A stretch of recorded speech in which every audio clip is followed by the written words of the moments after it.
Hello everyone watching at home, you're with Adelaide Eternal, it's Beckett here, bringing you the finals of the Bluebell Open. Fortunately Sarv couldn't be with us, he's on holiday, so we'll get a little Sarv there in his Hawaiian shirt and mojito or whatever it is. But yeah, it's really exciting to be able to make the finals, and it was a really good game, a great match, and we'll get straight into it, huh? So this is me playing against Threadbow, who the intel I got from Dean was that he was on a Jeskai control, which is pretty unique for Highlander. My understanding, I haven't played in a while, but just watching CBR MTG's analysis, they were saying that control's not really in the meta right now. And I finished ahead of Threadbow. I think they might have even finished 7th or 8th. So I'm on the play, which is really strong, and I've got a great hand. It's a mana dork, obviously, into 4th, which is quite strong against these sorts of decks. Troll to find my red mana, second land drop, and a bolt, which bolt's such a versatile card. Maybe not super strong against control, but a versatile card. I get misstepped, but I hit another dork, so I'm pretty happy about that. Unfortunately, I did multi 6. So when you multi 6 on the play against control, it can feel like a little bit of a slog, especially against misstep. I think we're talking in one of the earlier games that misstep's really good on the draw, because you want to trade off cards and not let your opponent snowball that advantage. And so, one way of thinking about being on the play and mulling is that you're 2 cards down. So here, Swords to Plowshare is like super, super strong because they're just trading cards. Like it's almost irrelevant what it is. My card didn't have an ETB, and regardless of what you think the Arbor might be able to do or not do, obviously we can, we can all agree that there's a good chance they can make a big 4th Aerolingus, but when push comes to shove, they just want to be trading off cards. So this is me checking to see how many 2-mana counterspells my opponent's got. So I see quite a lot, actually. I see Counterspell and Lose Focus and Daze and a few other things. Slimefoot and Squeeze are perfect rip there. I'm pretty confident my opponent's got a Counterspell, but the longer I wait, traditionally you can get in a position with control decks where you do want to play around Counterspell sometimes, but other times, if you just wait, you're just going to let them spend and do an end of turn fact or fiction. Not that that's in the meta right now, but let them do an end of turn fact or fiction, recoup even more card advantage, and you just get further and further behind as they sculpt a better and better hand. So you just got to try to hope something gets through, or play a spell. Like back in the day, it was like Shardless Agent, because you wouldn't cascade into a 0-drop Rhinos or anything. You would just be happy with a Tarmogoyf, because then if they counter the Tarmogoyf, you're still up with the 2/2. So that's the kind of spells you're hoping for, sort of like 2-for-1 value that isn't super impactful, but at least you're not losing to the counter spell.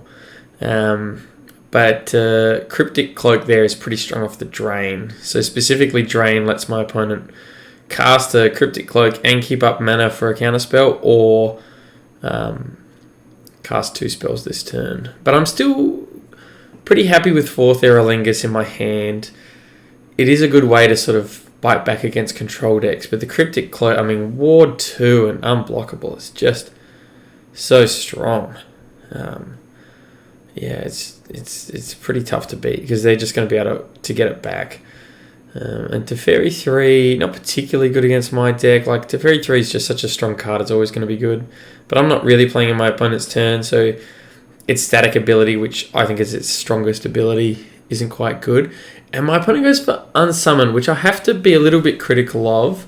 I suppose their logic was they know they're ahead, so they just want to get value out of Teferi. They're maybe viewing Teferi as free because of the mana drain, so they might as well just cycle it, and then it's just another card I have to battle. But yeah, there's not too many cards I'd be able to punish Teferi on 5, especially with the cloak out. And my hands are pretty tight here. I can go for 4th Aerolingus, but the problem with Fourth Aerolingus is I have to choose between Teferi and Threadbow. And if I choose Threadbow, they'll win it back. And if I choose Teferi, then I don't get the Monarch, which is the most powerful part of the 3-mana Fourth Aerolingus. So I go for Gigantha, which is like a good way to recoup my lost card advantage. Because I'm still down 1, I guess 2, sort of, 1.5. If I end up having to spend a spell on Teferi, then I'm down 1.5 cards. Is one way of looking at it. But I do have Bolt for the Cloak, so, I'm not completely out of this game. Hopefully land here so I can jam Gigantha into a counterspell and then untap land and do a big 4th, and I should actually be looking pretty sweet there. I'll be able to get Monarch and kill Teferi if that's the case. And when I was doing these videos, my partner Carolyn said, Sarv's busy, he's on holidays at the moment. I won't be able to commentate with Sarv. I have to do it by myself. And she said, oh, well, good initiative. I said, baby, you don't know the half of it, because that's what my deck's called. So this is me doing some initiative, different kind of initiative. Broadside Bombardier is actually not a terrible card to draw. It's so good at racing. We've seen it the whole series. It's so good at racing. It gets underneath the Murktide. It can kill the Teferi. And there's scenarios where I can just threaten lethal by drawing the 12-mana Scion and just saying, oops, like throw 14. It is 14 because it's the Bombardiers does the CMC +2. So you can just throw 14 at the face. And the Scion can have summoning sickness. So if I got Broadside Bombardiers out, and let's say I kill Teferi here, and then I rip Scion, I can cast it for 4 mana and throw 14 at the face, even if they've got blockers for Broadside Bombardier. So yeah, it just really is. It's a decent sort of mid-range racy card by itself, and then it just has ways to just win the game out of nowhere. And because I'm so far behind, it is kind of the card I want. Like, I want to see really like high-risk, chaotic cards. I don't want to see consistent cards. I want to see something that can really put a bit of X factor in. So I'm pretty happy to see it. I get rid of Teferi here. And again, like if I haven't really done the maths. What's my opponent got? 9. Oh, that's a bummer. 9 damage is 2 turns. So if I could soak up 1 damage, it'd be better. Yeah, it's a real shame. If I just had 1 extra life or was able to absorb 1 extra damage, I'd be in a really good spot. But like you can see that there's a decent scenario where I can go like play Gigantha, swing for 2, throw 7 damage, take them down to 4, they fetch and I bolt their face, something like that. Do you know what I mean? Like the maths actually doesn't really quite check out. I guess I could bolt the face here. Noting I can't bolt the cloak because of the ward 2 just yet, which would help my clock. But you can see how the Bombardiers just opens up a lot of passageways for victory out of nowhere. Yeah, so it looks like I'll probably have to bolt this cloaked warrior guy to survive. My opponent's got 2 cards in hand and they fetched. They surveilled, so I'm assuming they've got something pretty decent. And Wandering Emperor is pretty much the game there. They were already quite far ahead, like we said, and not only getting rid of probably the most threatening win from behind card in my deck being Bombardiers, but just stabilizing at 15. You can see they've got the board, and I'm going to say it's pretty impressive for a control deck. I'm calling it control. It's kind of almost tempo. I mean, Cryptic Cloak, Murktide. My opponent played to the board quite a bit, so pretty impressive for a Jeskai control deck. Maybe splashing a bit of tempo, that's how I'm viewing it. To be able to have this sort of controlling board position, dominant board position. And yeah, I mulled, and yeah, they tidied up my board pretty well. But still, like, I had a slow turn with the Gigantha instead of playing a permanent. But still, like, kudos to them. It's not like I was just like top decking lands and flooded out or mana screwed or anything. Like I was still spending my mana most turns. They weren't super effective turns, but I was still spending my mana. So, kudos here. And I get one look in with Lalia. If I can swing and flip Swords to Plowshares, I can Swords to the Murktide and might be able to stabilise.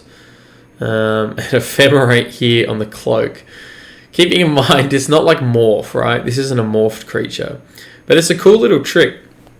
And when I first saw the Cloak card, I figured there was some sort of trick because we've seen it with other morphed. There was like a lot of morphed sort of creatures in it a few sets back when I was playing. And we saw a few little tricks. So I figured there were a few little tricks. But I've played with Cryptic Cloak and it's pretty lucky if you hit a creature and you can't just flip. You can't just pay it's not like Morph where you can pay the creature's CMC to flip it. You have to play something like Ephemerate. And so, yeah, obviously I'm just like super far behind. And even dead, I got a 1. So, yeah, but I don't think there's any cards that can get me out of it. My opponent just had it wrapped up. I mean, even drawing Lalia, I got to say, like, you know, kudos to my opponent because drawing Lalia there was actually like a really good rip. We were talking about like that chaotic cards being the ones you want when you're behind. And Lalia's, I think, one of them. You know, like I said, the fact that I even had an out there to go Lalia flip STP and hit the Murktide is pretty impressive. And now my opponent's just having fun with it. They've obviously got nothing in hand, so 5 mana, might as well make another 3/2. Yeah. I don't think there's any cards in my deck that would do it. Chaos to 5. I'm just trying to think if there's literally anything. It has to be something that like kills the Murktide, is a creature, and can draw. I don't think so. I don't think there's anything. I mean, obviously I didn't draw it anyway.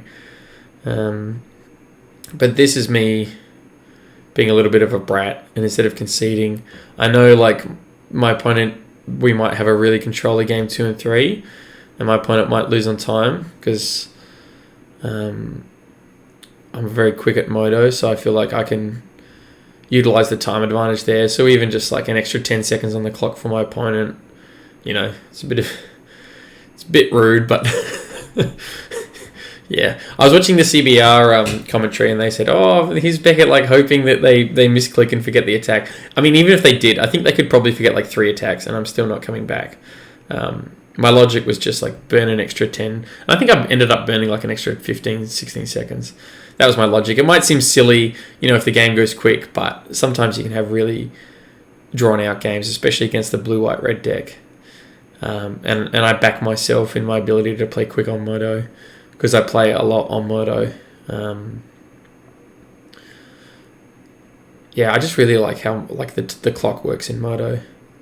You know, there's pros and cons, and I talked about this in one of the other videos about how it's almost a bit of a different game, and it's different to Arena too. And I just really like this style of Magic. You know, where I get to like get up and make a coffee and have a think about some tough decisions, and then come back to it. You can't do that in paper, and you can't do it in Arena either.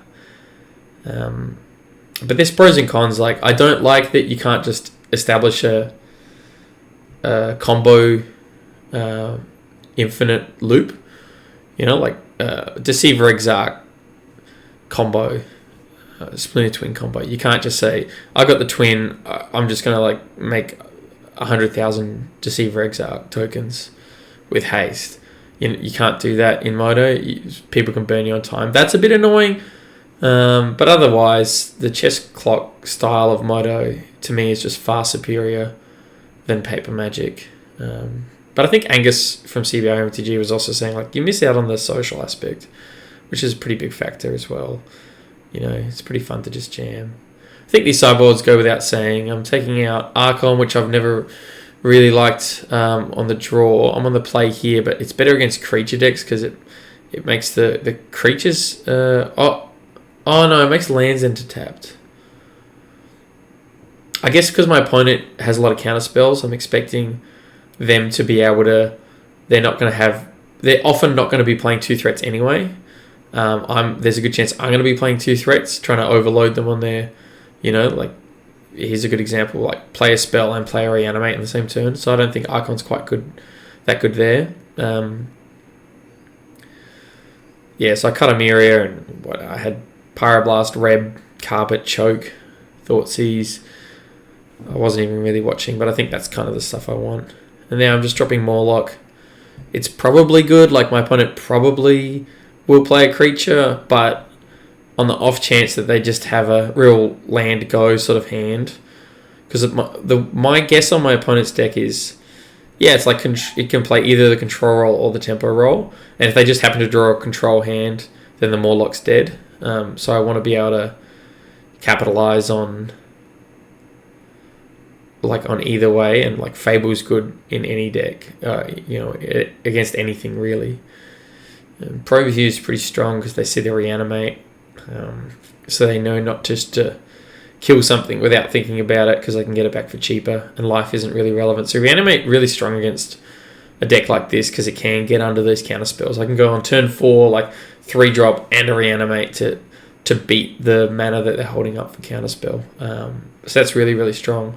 But you'll notice I mulled again, so it's the same. I like my hand, the mull was good, but you can see it's the same sort of scenario where because it's control, I already feel quite far behind, and I missed my turn 1 Dork. So I already feel quite far behind because I feel like I have to make up 2 cards. I either have to kill them really quick, which because I didn't draw a Dork isn't going to happen, or I have to be able to grind them out, which is unlikely because I'm down 2 cards. So I feel behind on both board presence and card advantage. But Fable's really, really strong. I mean, it's like a guaranteed 2-for-1. It can feel almost like a 3-for-1 if you get a good draw discard that you're happy with, and if you get a few tokens off the treasure or you activate your reflection. So it's like it's almost a guaranteed 2-for-1, and it's sometimes a 3-for-1. That's how it feels. And I think I check my opponent's deck list and see. I checked it at the start of the game and I saw there's a lot of counterspell options here. Even Daze, Lose Focus, counterspell, Mana Drain, Mana Leak. There's a lot. But because I drew a 4th 3-drop, I might as well jam it. Because like my ideal scenario is to do that turn 4 3-drop reanimate. But I might as well eat one here because I've got so many 3-drops. To have 4 3-drops in hand and have 3 mana out and not play on your 3rd turn, you just have to just eat a couple counter spells here because that's my only play. I got one play, which is play a 3-drop. So I can't just say, oh well, it's not ideal versus 2 mana counter spells. That's just how it lines up. So Slimefoot and Squee goes because it's probably the best reanimate target. Keeping in mind I can't reanimate Fable or the Mirror Breaker. So I think I want to land Fable and then reanimate the Slimefoot and Squee. And I know my opponent's got Daze as well. So it's just kind of scary. Like if they have Daze, I think I just lose because they can counter whatever 3-drop I play and then Daze the reanimate. So I think I'm just thinking about if I want to bait the Daze with the Fable, but it dawns on me that it hardly matters. Like if they've got Daze and a counterspell, I've lost, and if they just have Daze, it's pretty this or that if Fable resolves or Slimefoot and Squee, and if they just have a counterspell, it's the same position. It's this or that, which one they counter. To me, they're both as strong as each other, the Slimefoot and the Fable. So that's why I was having a little bit of think there about my mana. And Mana Drain is like the worst possible thing because you'll note my opponent actually missed their 3rd land drop, which isn't irrelevant. Like they still feel pretty strong here, but it's not irrelevant because, they're not able to expand. They're able to have they're still able to stay with me for now, but that will drop off really quick if they're not making their 3rd and 4th lane drop soon. But Mana Drain sort of gets them out of it, They can cast a 6-drop here, but they could cast a 5-drop and be okay. And we sort of skimmed over it, but my opponent had Force of Will. I think that was a really good force from my opponent. It can feel bad to force a 1-drop, but that 1-drop is, was my master stroke play, especially when my opponent's only got 2 lands. I think that's what you want to be doing. So it was a really good Force of Will. I could tell they were a bit upset by doing it. I'd be upset going down card advantage. Force of Will is a strong card, but it's a fair card. Like, you lose card advantage for it. You know, it's such a simple card. You trade card advantage for tempo. You know, that's what Control wants to do. Control does the opposite. Control sacrifices a bit of tempo for card advantage and then inundates you with card advantage and counter spells. And Force of Will just works on the exact opposite axis to that. So that's why it's so good in Control, because it complements Control decks so well, because it's like a tempo card, realistically. And yet, my opponent gets the threat. It's a very strong threat. I'm not too bummed about it. They had a mana drain into a Murktide. They paid their points for this. And Thoughtseize is a little bit late, but it's not a bad top deck, because once again, I've got 4 mana and 3 drops, so just hitting a 1-drop there is pretty good. And the hand's Cauldron Complete, which is dead. Assimilation of Aegis, if you haven't seen it, is essentially like an Oblivion Ring. And a True Name Nemesis. And I feel pretty far behind here, because I'm expecting, if my opponent goes land True Name, like, the game's over. So I realise, like, my only out is to just hope they whiff on their lands and their hand is dead. Like, if they draw another 3-drop here, I actually think, like, if they draw a non-land uncastable, I think I just win. So I'm like, part of me is pretty happy. It's a roll of the dice. Like, am I happy? Am I not happy? If they draw land or playable, like, I think I lose. And if they don't, I mean, we could probably get their list up and have a look at the statistics on it.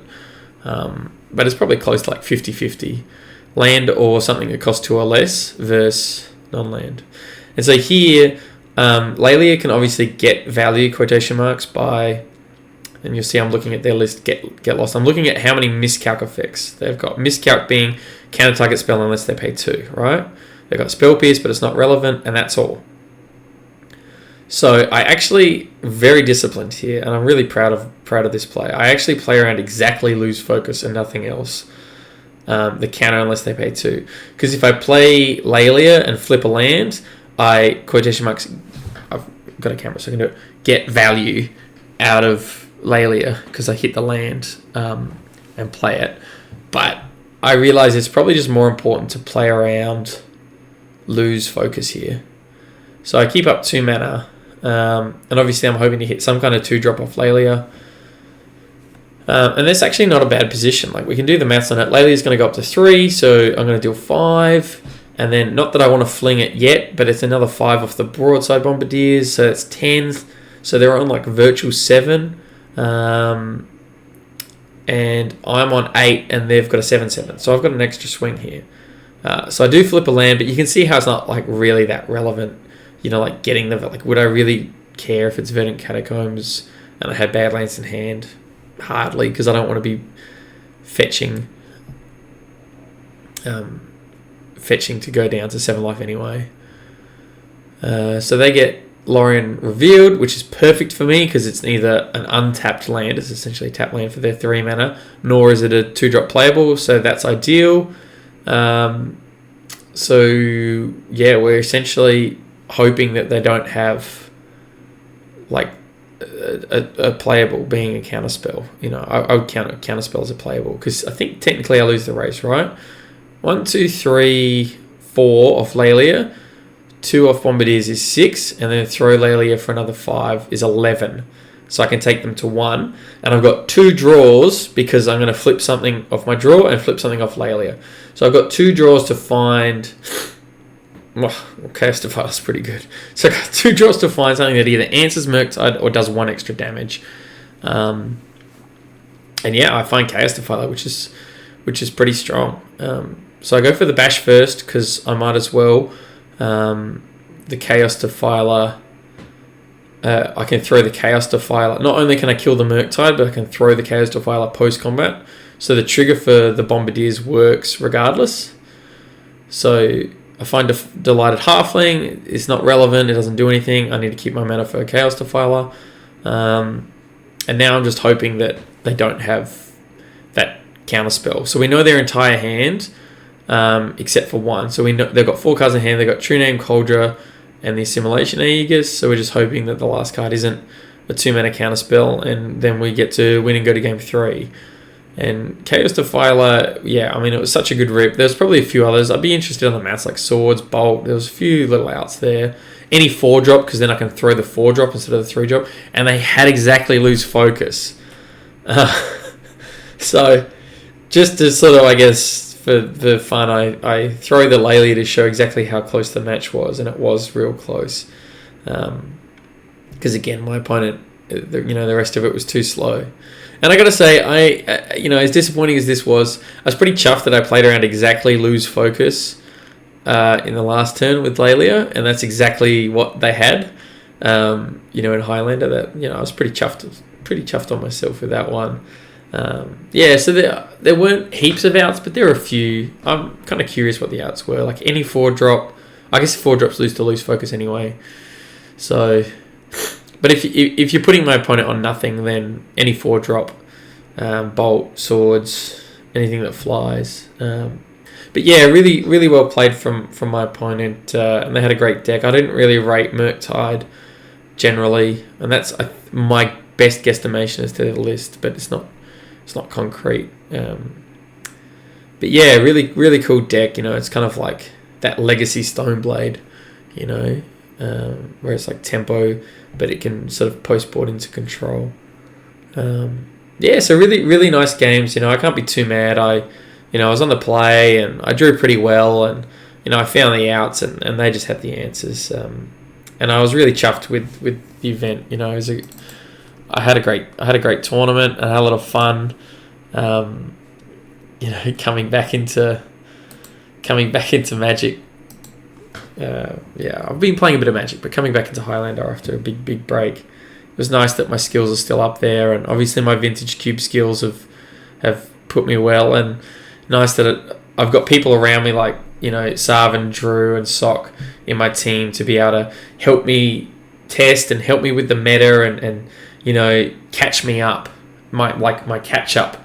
So much quicker when you've got a good team around you. So I'm just really grateful for my team and grateful for CBR MTG for hosting the event and expanding the ways that we can play Magic, because I love playing with Moto, and I know there's not a lot of people that love playing with Moto, but I'm one of them, so I'm really grateful for that. And I'm grateful for you guys for watching, so thanks.